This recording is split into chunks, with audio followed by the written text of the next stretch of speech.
네, 안녕하세요. 이번 주제는 중고나라가 천억에 매각됐다고 합니다. 근데 이제 천억 매각이 천억이란 숫자가, 와, 요즘 돈의 단위가 왜 이렇게 커졌지? 라는 생각이 들어요. 이거 카페로 시작됐던, 뭐, 모두가 알고 있죠, 모두가. 자, 카페로 시작했던 게 천억에 팔렸다. 이게 도대체 뭘까? 물론, 이거의 가치를 천억으로 인정을 누군가 해준 거잖아요. 근데 카페예요. 네이버에서 누구나 만들 수 있는 카페예요. 자, 이걸 못 만듭니까? 당장이더라도 중고나라와 똑같은 기능의 카페를 만들 수 있죠. 하지만 뭐가 돈일까요? 모두가 예상하시겠지만 1,800만 명인가요? 지금 하여튼 1,500만 이상의 이 유저들이 가치잖아요. 이거 모아놓은 가치잖아요. 근데 이거에 굉장히 주목을 해야 한다고 생각을 해요. 자, 이때 저도 그렇고 누구나 생각할 수 있잖아요. 야, 네이버 카페 하나 만들어줄 걸. 중고나라 거래하게.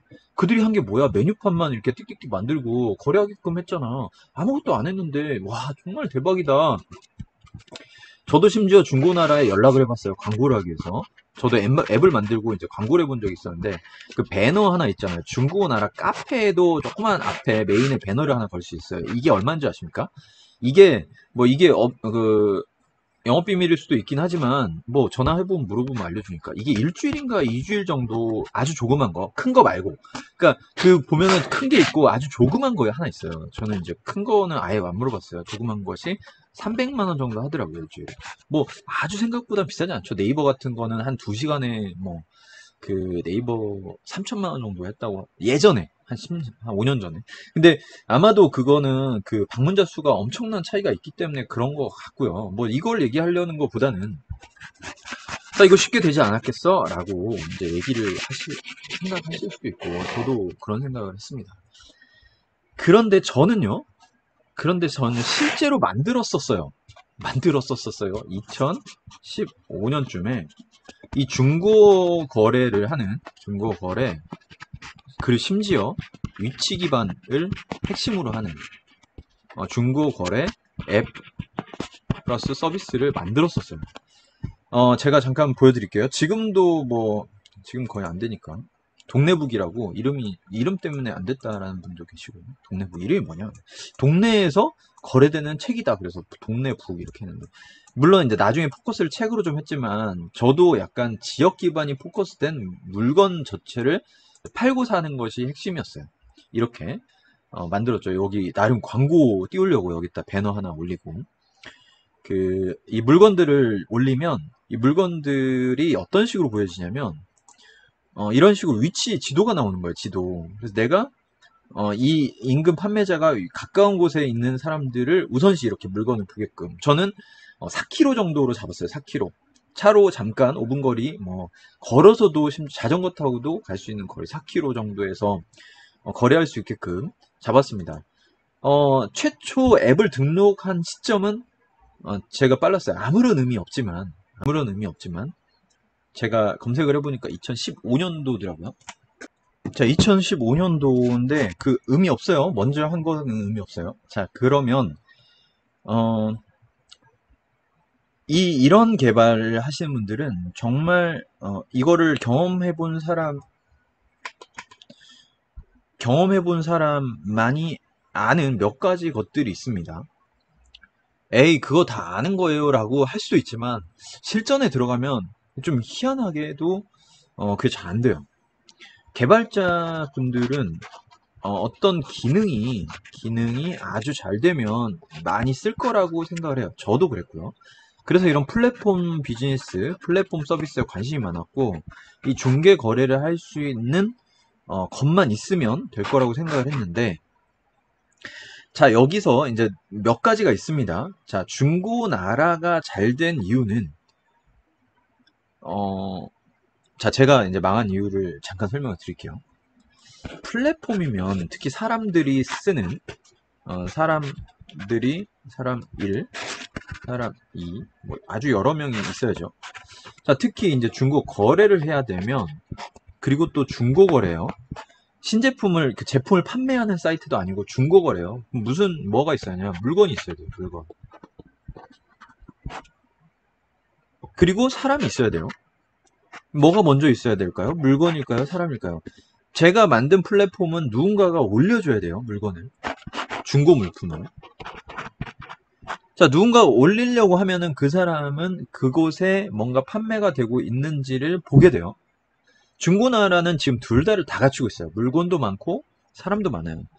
그렇게 잘 된 모습만 보고 저건 되게 쉽게 뭔가가 될 것이라 생각하면 좀 오산인 게, 물건이 많든지 엄청나게 중고 물품이 많든지, 아니면 네이버 카페 같은 데서 육아 카페 같은 거가 있어서, 아니면 뭐 사람 나눔 카페 같은 게 있어서 이미 이걸로 한 뭐 10만 명 정도가 있든지, 이렇게 됐을 때 여기에 추가할 수 있는 게 거래 기능이 될 수가 있을 것 같아요.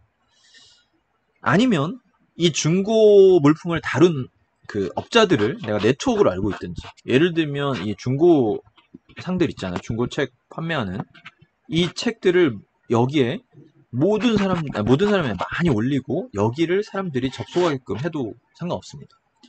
뭐 장황 얘기를 계속 하게 되네요. 자, 그러면 당근마켓은 어떻게 해서 성공할 수 있었나? 뭐 이거 뭐 성공 비결은 여러 가지 관점이 있겠죠. 근데 제가 거의 비슷한, 거의 동일한 앱을 만들어 본 입장에서 당근마켓의 어떤 포인트는 무엇이었나 생각을 해보면, 저는 이것이 처음 오픈하고부터 알고 있었어요. 왜냐하면 제가 비슷한 앱을 만든 사람으로서 비슷한 앱들을 계속 찾아보고 벤치마킹을 하거든요. 근데 어느 순간 당근 마켓이 나온 거예요. 당근 이름도 너무 잘 줬어.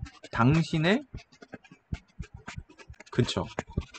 그렇게 되면 로케이션 기반, 지역 기반이라는 것은 사실 동일했어요. 근데 저는 지역 기반이라고 말을 하면서 가까운 이라고만 표현을 했지, 가까운이라고만 표현을 했지, 어떤 지역을 정말 포커싱 하진 않았어요. 전 이것이 분명히 차이가 있다고 봅니다. 근데 당근마켓은 그 회사의 중심인 판교에서부터 출발을 한 걸로 알고 있어요. 판교를 집중적으로. 또 하나는 여기서 정말 저는 그렇게 못했는데, 중고의 어떤 그 중고 거래의 최고의 약점, 그런 거 있잖아요. 온라인으로 중고 거래를 했는데 사기가 많고, 또 어떤 건 진짜 물건이 왔는데 벽돌. 왜 송장 번호 같은 거 보내야 되니까 보내긴 보냈는데 벽돌. 뭐 이런 거 있었잖아요. 이러한 것이 중고거래가 좋긴 좋은데 힘들었다. 그래서 어떻게 했냐. 당근마켓은 지금은 뭐 주민번호 같은 거 인증을 하고 다른 방식으로 했잖아요. 그때 당시만 해도 회사 메일이 있어야 됐어요. 회사. 뭐 불공평해라고 하지만 이거는 전략이었던 것 같아요. 그러니까 어느 정도로 우리나라에 알려진 회사들의 회사 메일 주소를 가지고 있는 사람이 사기치기는 어렵고, 또 추적도 가능하잖아요. 추적. 그 회사 메일 주소를 알면 추적도 가능하잖아요. 추적. 그리고 신분에 대한 증빙. 어렵진 않죠. 이메일 주소를 그렇게 쓰면 되니까 어렵지도 않아요. 이것이 가미되니까 마치 이제 사기 예방에 이렇게 해도 사기 칠 사람은 치겠죠. 근데 그건 좀 어려운 게, 그 메일 주소로 직접 보내고 거기서 인증을 한번 거쳐가지고 오기 때문에 조금 복잡하거나 어려워요. 그래서 좀 걸러질 수 있는 거죠. 그런 식으로 사기 예방을 하게 되니, 그리고 진짜 직접 거래기 때문에 가까운 곳이라는 거를 판교로 딱 해버리니까, 저는 누군가 이거를 제가 뭐 얘기한 걸 들었거나 그 분들이 이렇게 말한 게 아니라, 저는 그 중고 거래 앱을 좀 안 되고 이분들이 되는 거를 정말 많이 고민을 했을 때 나오는 저의 나름대로의 생각이에요. 이것이 출발점이 돼서 점점점 입소문이 나고, 그러다 보니까 마케팅도 하고 여러 가지 방법을 썼죠. 그 이후에는 그냥 뭐 아주 잘 한 거죠. 그냥 서비스의 발전 방향대로 잘 한 거겠지만, 저는 이 시작점이라는 것을 정말 중요하다고 생각을 해요, 이제는. 그래서 그 앱 개발 관련돼서 나 아니면 서비스 개발 관련돼서 투자 같은 걸 받을 때 저가 그것도 써봤어요. 그 국가에서 국가 지원 관련된 투자 그 받는 한 4천만 원 정도 지원금 같은 게 있어요. 이때도 물어보는 게 두 가지 정도가 있어요. 수익 구조를 어떻게 가져가겠습니까? 라는 질문이 있어요. 또 하나는 그 어떻게 홍보를 할 것이냐, 이게 있어요. 질문의 한 비중의 50%는 차지해요. 무슨 얘기냐면, NGO가 아닌 이상은, 자선단체가 아닌 이상은 이 개발을 통해서 돈을 벌려는 것이 목표가 돼야 돼요. 취미가 아닌 이상. 물론 저는 그래서 취미로 좀 발전시켰습니다. 네, 조금 많이 아주 약간 위로가 되더라고요. 그리고 또 하나는 더 중요한 건 홍보. 그러니까 수익은 잘 돼야 수익이거든요. 그렇다면 앱이 수익이 난다는 거는 결국 잘 돼야 되는데, 잘 된다는 거는 홍보인데, 홍보를 어떻게 할래? 자, 이거를 굉장히 막연하게 생각하는 사람들이 많아요. 마켓에 올려놓으면 잘 되겠지 라는 생각은 제가 한 10번 넘게 경험해 봤는데 어렵습니다. 그러니까 개발을 하는 것과 홍보를 하는 거는 다른 영역이고, 개발자가 개발을 잘한다고 해서 꼭 홍보도 잘하느냐라고 하면은 그건 조금 좀 다른 분야라고 인정을 해요. 그것들을 잘하시는 분들이 또 있을 것이고, 마케팅이라는 용어를 쓰기도 하고요. 어쨌든 그 마케팅이라는 거를 무시할 수 없다. 그러니까 앱을 만들려고 하시는 분들은 어떻게 마케팅을 하실지도 고민을 하셔야 돼요. 왜냐하면 앱을 개발했잖아요. 앱 개발이 전부라고 생각을 하고 앱을 다 완성을 해도요. 완성하는 것까지도 참 험난한 과정이 있습니다. 하지만 완성을 하고 실제 구글 마켓에 구글 플레이에 올렸는데도요. 자기 걸 검색하면 자기도 못 찾아요. 그런 상황이 생깁니다. 왜냐하면 스크롤을 아무리 해도 나오지 않는. 왜냐하면 그만큼 많은 앱들이 있어요. 자, 성공한 이유 정리를 좀 드리면, 지역 기반 중고 거래기 때문에 지역을 진짜 기반으로 시작을 했다라는 거. 또 하나는 이러한 그 기존 비즈니스의 어떤 맹점을 신뢰를 주고 하는 거를 어떤 굉장히 핵심 포인트로 했다.